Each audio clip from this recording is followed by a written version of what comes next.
নমস্কার, আপনাদের সবাইকে স্বাগতম। ভাবুন তো, আপনার ছোট্ট ছেলে ঘরে খেলছে, হঠাৎ একটি ঠান্ডা জলের বোতল ভেবে সে এক চুমুক খেলো, কিন্তু সেটি জল নয়, কেরোসিন। এরপর শুরু হলো কাশি, বমি, কান্না।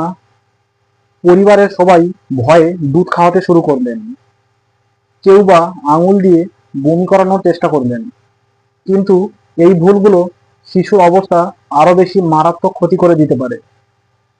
আজকের ভিডিওতে জানবেন কেরোসিন খেলে কেন বিপদ হয়, কি কি লক্ষণ দেখা যায়, কি করবেন এবং কি করবেন না, কখন হাসপাতালে নিয়ে যাবেন এবং কিভাবে এই দুর্ঘটনা সম্পূর্ণভাবে এড়ানো যায়। ভিডিওটি শেষ পর্যন্ত দেখুন, কারণ এই তথ্যগুলি আপনার শিশুর জন্য এবং আপনার জন্য গুরুত্বপূর্ণ ভূমিকা পালন করতে পারে। কেরোসিন খেলে কেন এত বিপজ্জনক? কেরোসিন শুধু পেটে গেলেই সমস্যা হয় না, সবচেয়ে বড় বিপদ হয় তখন যখন এই কেরোসিন ফুসফুসের মধ্যে আস্তে আস্তে প্রবেশ করতে শুরু করে। এতে গুরুতর প্রদাহ এবং শ্বাসকষ্ট শুরু হতে পারে এবং দ্রুত চিকিৎসা না পেলে শিশুর অবস্থা আরো বেশি মারাত্মক হতে পারে। ছোট শিশুদের ক্ষেত্রে এই ঝুঁকি আরো বেশি। কি কি লক্ষণ দেখা দিতে পারে?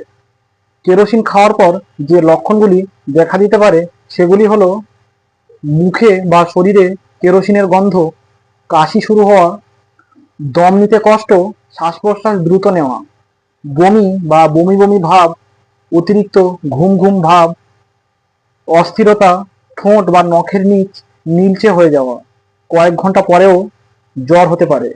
গুরুতর ক্ষেত্রে সন্তানের অজ্ঞান হয়ে যাওয়া অস্বাভাবিকের কিছু নয়। মনে রাখবেন, শুরুতে কোনো সমস্যা দেখা না দিলেও পরবর্তীকালে এই লক্ষণগুলি দেখা দিতে পারে। কি করবেন? প্রথমে শান্ত থাকুন। শিশুর মুখে কেরোসিন থাকলে নরম কাপড় দিয়ে কেরোসিনটি মুছিয়ে দিন। 2 নম্বর, শিশুকে সোজা করে বসিয়ে কোলে ধরে রাখুন। 3 নম্বর, যদি কাশি বা শ্বাসকষ্ট শুরু হয় তাহলে দেরি না করে দ্রুত নিকটবর্তী হসপিটালে নিয়ে যান। 4 নম্বর, যদি কেরোসিন চোখে বা মুখে লাগে তাহলে সেটি জল দিয়ে ধুয়ে দিন। কি কি করবেন না? যেগুলি কখনোই করবেন না, জোর করে কখনোই বমি করানোর চেষ্টা করবেন না। 2 নম্বর, আঙুল দিয়ে গলায় খোঁচা দেবেন না। 3 নম্বর, দুধ খাওয়াবেন না। 4 নম্বর, ডিম খাওয়াবেন না। 5 নম্বর, তেল বা ঘরোয়া কোনো ওষুধ কখনোই দেবেন না। 6 নম্বর, চিকিৎসকের পরামর্শ ছাড়া কখনোই শিশুকে ওষুধ দেবেন না। 7 নম্বর, শিশুকে জোর করে কিছু খাওয়ানোর কখনোই চেষ্টা করবেন না। যদি আপনি এই কাজগুলি করেন তাহলে আপনার শিশুর ফুসফুসে কেরোসিন যাওয়া থেকে রক্ষা হতে পারে। কখন জরুরি হাসপাতালে যাবেন? 1 নম্বর, বারবার কাশি। 2 নম্বর, শ্বাস নিতে কষ্ট হলে। 3 নম্বর, বমি হতে থাকা। 4 নম্বর, অতিরিক্ত ঘুম ঘুম ভাব। 5 নম্বর, খিঁচুনি হওয়া। 6 নম্বর, অজ্ঞান হয়ে গেলে। 7 নম্বর, ঠোঁটের নিচে কালচে দাগ হলে।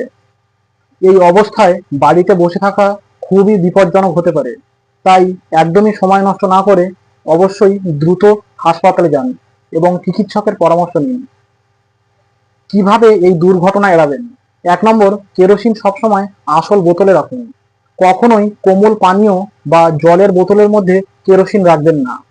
3 নম্বর, শিশুদের নাগালের বাইরে বা তালাবদ্ধ জায়গায় আপনি কেরোসিন রাখুন। 4 নম্বর, ব্যবহার করার পরে শক্ত করে বন্ধ করুন। 5 নম্বর, যেটা কখনোই করা যাবে না, শিশুদের সামনে কেরোসিন বা কোনো রাসায়নিক দ্রব্য কখনোই খোলা অবস্থায় ছাড়বেন না। মনে রাখবেন, কেরোসিন খাওয়ার পর ভুল চিকিৎসা অনেক সময় কেরোসিনের চেয়ে বেশি ক্ষতি করতে পারে। তাই যদি কোনো বাচ্চা কেরোসিন খেয়ে ফেলে তাহলে একদমই সময় নষ্ট করবেন না, দ্রুত হসপিটালে নিয়ে যান এবং চিকিৎসকের পরামর্শ নিন, কারণ আপনার একটা ভুল আপনার শিশুর জীবনহানি ঘটাতে পারে। ভিডিওটি যদি আপনার উপকারে আসে তাহলে একটি লাইক করুন, বন্ধু এবং পরিবারের সাথে শেয়ার করুন এবং এমনই আরও তথ্যবহুল ভিডিও পেতে আমার চ্যানেলটি সাবস্ক্রাইব করে রাখুন, কারণ আপনার একটি শেয়ার অনেক শিশুর জীবন বাঁচাতে পারে। ধন্যবাদ। সুস্থ থাকুন, ভালো থাকুন।